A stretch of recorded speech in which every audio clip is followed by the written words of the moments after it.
I'm Michael Hendricks, your host for the podcast called Beyond Borders. This is our very first episode. We're going to talk about a few things. Obviously, we're going to talk about the name, the title, where I came up with it. We're also going to talk about the themes, the host, co-host, and guest that we'll bring on, and some subject matter talking specifically about immigration. So I am a specialist in immigration. That's what I do for a living, immigration law in the United States. So I want to talk about that theme just a little bit, and that will be the overarching theme, really international relationships, and immigration's a big part of that. But let's start with why the name, Beyond Borders. We all know that the world is smaller today than it was in any time in history. Not smaller physically, obviously. I mean, you know what we're talking about. But smaller in that there's communication. No matter where you are in the world, you could pick up a phone and you could call somebody. The other side of the world, right? There's also a smaller level of access. Access being, I could jump on an airplane and fly across the world, and within a day, I can be pretty much anywhere in the world by flying from one place to another. The news, we basically get play-by-plays of wars and different things like that. So we're going to talk a little bit about that. Beyond Borders is talking about how the world has become so small, and it's made us have what's called collateral relationships. Collateral relationships are relationships that are built on interdependency. Interdependency is when we depend on other people, in this case, other nation states around the world, for our viability, for our life, for our livelihood, for our survival, for our protection.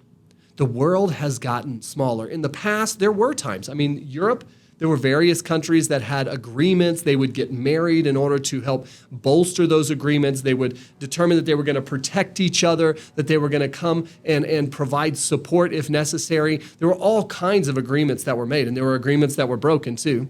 We have alliances today, so we have people who are our close friends and allies, but we also have collateral relationships with people who are our frenemies, which we'll talk about here in a little bit. Now, I don't want anybody to get confused. I am not against borders. I am 100% in favor of physical barriers, or rather, I am 100% in favor of specific geographic lines that determine and delineate locations and countries. There are multiple reasons for that. First of all, I think it helps us create a collective identity. It's not about us versus them. It's not about we're Americans and they're French, or they're French and those people are Angolans, right? It's not about that. It's not about the fact that we're different people. We are all part of one race. It's called the human race.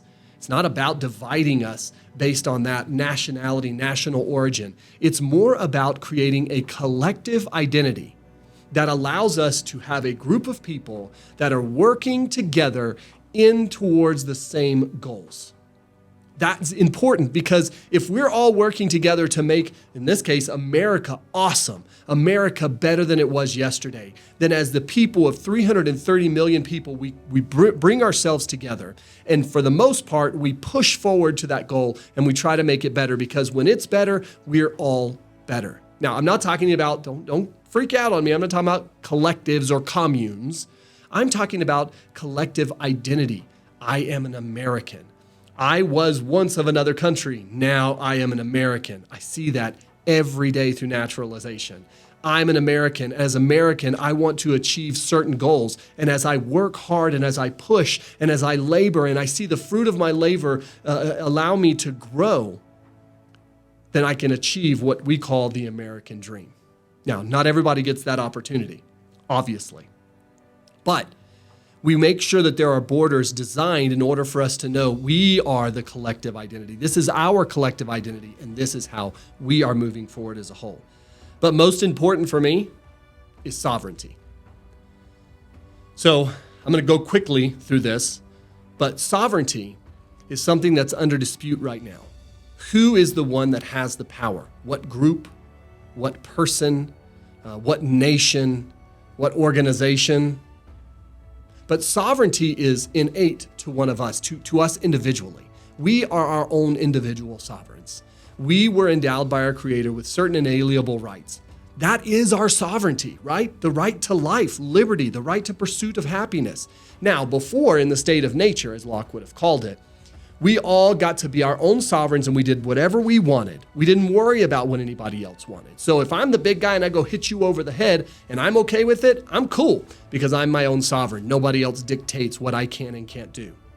But as we moved out of the state of nature, especially the little guys that kept getting hit over the head and having their stuff stolen, they decided, you know what, let's band together. They got 10 other guys that kept on getting knocked out and their stuff stolen. They said, look, this big guy can hit me and hurt me and take my stuff, but if we're all together, he can't do that to all of us at once. So why don't we create a pact and we band together and we say that if he comes after you, I'll come protect you. And if he comes after me, you'll come protect me. We'll protect each other. And by the way, a part of our agreement is that we don't hurt each other inside this group, inside this collective.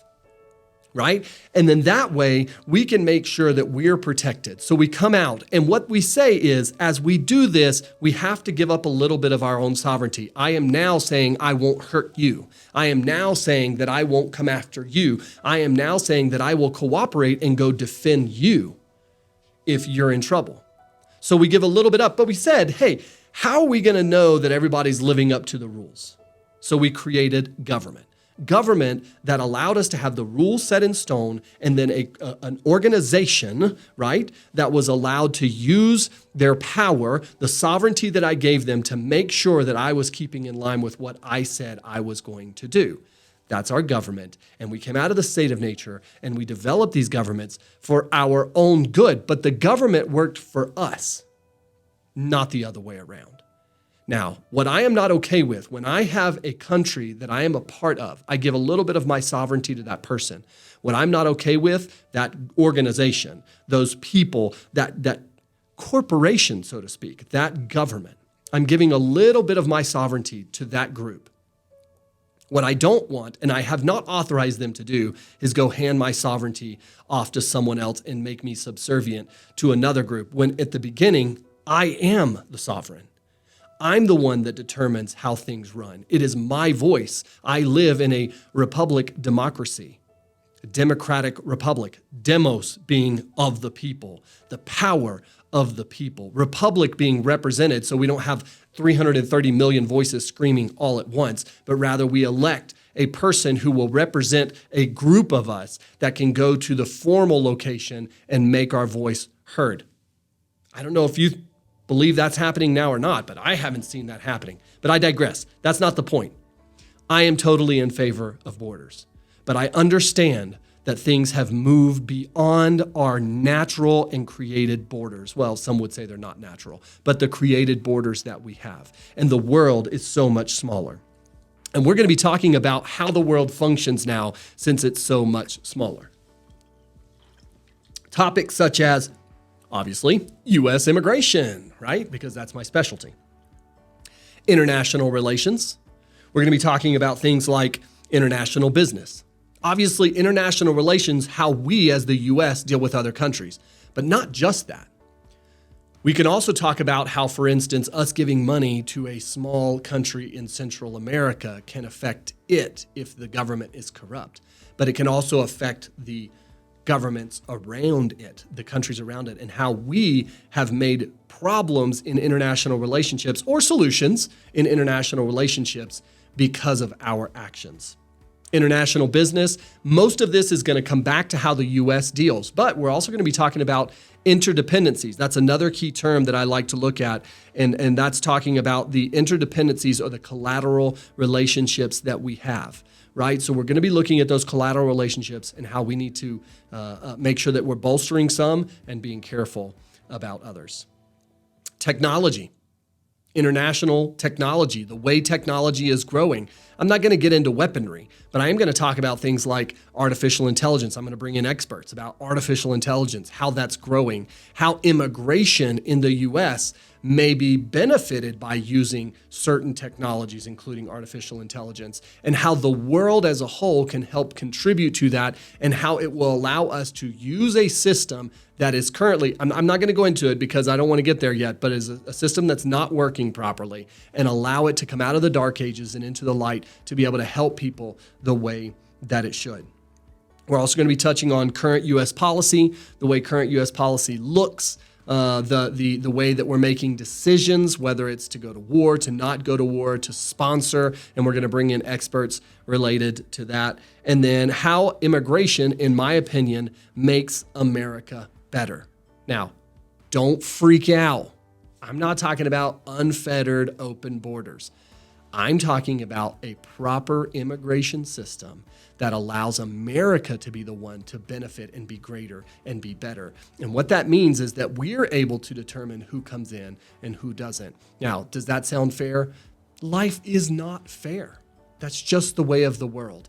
And we do our best to make sure that everyone prospers. But if we have too much of unregulated systems, too many unregulated systems, then we're going to find ourselves in a situation where we can't make it better for everyone. It's just going to be worse for everyone. So we have to be careful, but we also have to make sure that we're aware. We cannot be screaming like some do on one side of the political aisle, kick everybody out.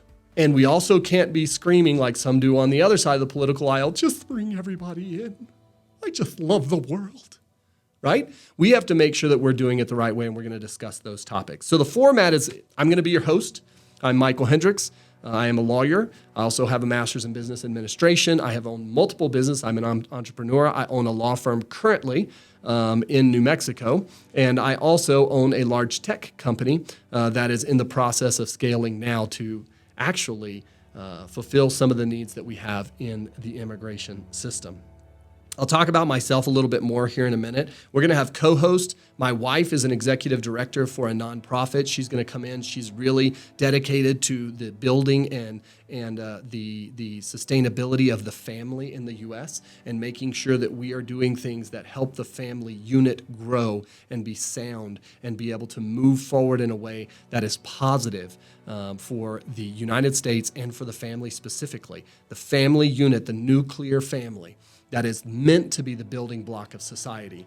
And that nuclear family, we have to make sure that we're using that, and that is like a flower, is potted and is given the proper fertilizer and is given the freedom and the light to grow. So that's what she talks about. And so we'll have her in sometimes to talk about her specialties. And Michael Maestas is a tech guru, and he will come in and host sometimes with me too. Him and his partner are part of a company called SageCore, and they develop stack technologies, componentized technologies, vector systems, and that stuff. So it's pretty cool what they're doing. Actually, the scaled technology that I'm building right now we're scaling right now is built on the backbone of their system. We'll have other people that will come in. We got a couple AI experts. We'll have some military people that come in to speak, to talk about international relations in the military field. Also, we have businessmen. One of my degrees is international business, and so I do a lot of international business. I own companies in foreign countries right now. And so we'll be talking about that interrelationship, import, exports, and how that stuff works, and the benefits, and what the positives and the negatives of those, the pros and the cons. And we'll have other guests that are actually people operating in a sphere of influence. They may not be subject matter experts, but they may be in the sphere. In other words, it's not a person that is a AI expert. It's a person that uses AI all the time, right? That would be the delineation between those two people. We're going to talk about those. We're also going to talk a little bit about today. We're going to move on to talking a little bit about the state of immigration in the U.S. right now, how I feel it's moving, what I think can be done, and some of the proposals that are in place now. So I'm going to tell you a little bit about me, the reason I'm doing this. A lot of people are like, Michael, I don't know you. I don't know who you are. Why would I listen to you talk about these things? How do I even know you have any credibility? Well, let me give you a little bit of information. I was born in the U.S., and I was taken to a foreign country, moved to a foreign country, and I was raised in a foreign country until I was 17. This gives me a unique perspective. Why? Because I grew up as an immigrant in a foreign country. Because I now do immigration law. I have a doctorate in the law, JD. I also have an MBA. I've built and sold several businesses, and I'm building businesses now. And not only that, I deal internationally all the time. My degrees are in international politics. That's my bachelor's. Philosophy is my sub. I moved on to getting international law, focused on immigration in this case, but international law was really what I studied. I really studied the UN, stuff like that. And then I went on to get a master's in business administration in international business, specific focus in international business. I speak multiple languages. I am culturally adept in many cultures around the world, and I have visited many countries in the world. Now, as part of my education, various times I would, as part of my education, write papers and theses about different things, mostly related to international relations, our politics, our international business, and so on. So, for instance, I have read and written hundreds of pages about Central American politics, the way it works, the way the government's interrelationship with Central America has affected Central America. More recently, I have studied and given speeches on Venezuelan politics, how the U.S. government and how Venezuela collaborated or lack of collaboration, and the growth of the socialist communist system that has taken over that country and has now, it already was in Bolivia, there were some bouts with it in Brazil and Argentina, but now it is full-fledged to where Peru, Colombia, Venezuela, Bolivia, and Brazil and Argentina are all battling with major components of socialist communist governments. And so we're going to talk about that. How did we participate in that? How did we maybe create a little bit of that? And how can we help the situation that's happening there? And our help, is it really help? So here's the problem. Americans, so I'm going to tell you a little joke. What do you call a person that speaks 3 languages? Trilingual, right? What do you call a person that speaks five languages? A polyglot. But a trilingual person, right? And then you have a person that speaks 2 languages, a bilingual person. What do you call a person that only speaks 1 language? American. We're one of the only groups in the world. We're one of the only groups of people in the world, countries in the world that only speaks 1 language. Now, many people would push back and be like, yeah, but I speak Spanish and I live here. I understand. There are parts of us that do, but in general, the reason the joke is funny is because it's true, right? We are American, right? And Americans have a very Americanized form of view. We have our own perspective. I'm not putting that perspective down in any way, shape, or form. Don't ever think that because I grew up in a foreign country, then I don't bleed red, white, and blue. I do. I am American to my core. My parents raised me that way, although I was raised in a foreign country, and I love the country I was raised in. I love the people. I love the culture, but I am American. But Americans have a very narrow view. Americans see everything filtered through the red, white, and blue. And that causes some problems sometimes because, for instance, what we did in Libya with Gaddafi and his son and the denuclearization, that's hard to say. What we did there, for instance, how that culminated in the Arab Spring and all these kinds of things. But we saw it as we're protecting our interests abroad. But yet that's a very narrow American view of the world. And so what we want to do is we want to broaden those horizons just a little bit. So if you want to take that journey with me, then join me for the next how many ever episodes there will be of Beyond Borders, where we touch on themes and subject matters that will be interesting to you, that may help you learn something and may help you change a little bit about how you act.